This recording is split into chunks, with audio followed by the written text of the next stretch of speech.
want to talk about a common theme that seems to be coming up now, and people are starting to really touch base with their spirituality and really getting quiet and really understanding the whole game of life of being a human, which is awesome. But they're now running into the common thread or the common issue of being alone and feeling lonely, and seems to be common that people are concerned with that, and how either that the people around them don't understand them or don't respect them, and that they just don't feel heard, and they're just not fulfilled because they're not able to, express themselves fully and get things off their chest because no one really understands them. So, just want to share my story again because I was there for a long time, and I wouldn't say concerned, because this is the thing. Maybe the first month or whatever is this concern of being alone and how lonely it is.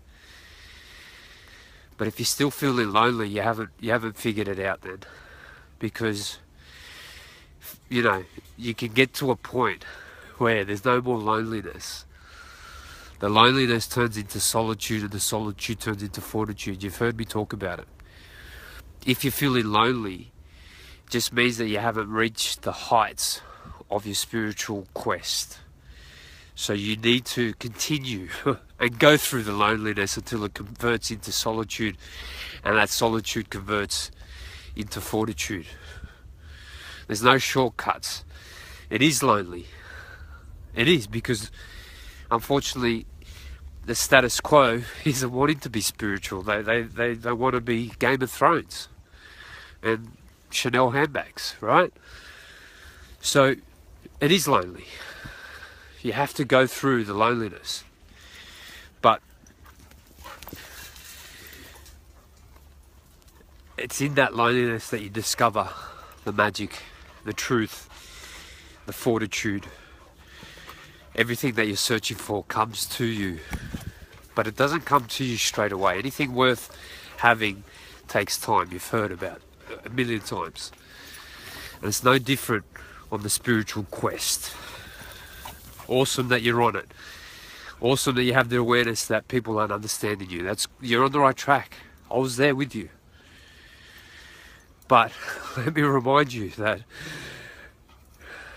when I first discovered that there was more to me than the ego, then there was 18 months of pain and suffering and feeling darkness and living in the dark room. 18 months. Being unsure. Waking up each day and just knowing that I had to read, but didn't know why I was reading. I just knew that I had to read to get smarter. I've missed out on many years of being dumb, not reading. But I still woke up and didn't. I knew I went through suicide, depression, and anxiety, panic attacks. I went through it very hard. So I knew that I had to do work, but I was just still lost for 18 months. And then after that 18 months, arrived back home. Everything kind of, when you get back to your normal surroundings, you feel a little bit better and you kind of feel like you can get on with your life. But then it was still 2 years from that point that I still felt misunderstood, not heard, didn't have any friends, no girlfriends, nothing. So just count that time, right? It takes time. But now, I've forgotten about that, right? It's a memory. And you guys know memories are great, but they're in the past. You don't focus on them anymore. Now I'm 32. I lost 2 years, 18 months. I lost 3.5 years of my ideal life as a man growing up in his late 20s. I lost it because I was on my own. I didn't have any friends, no girlfriends. Oh wow, poor Shane.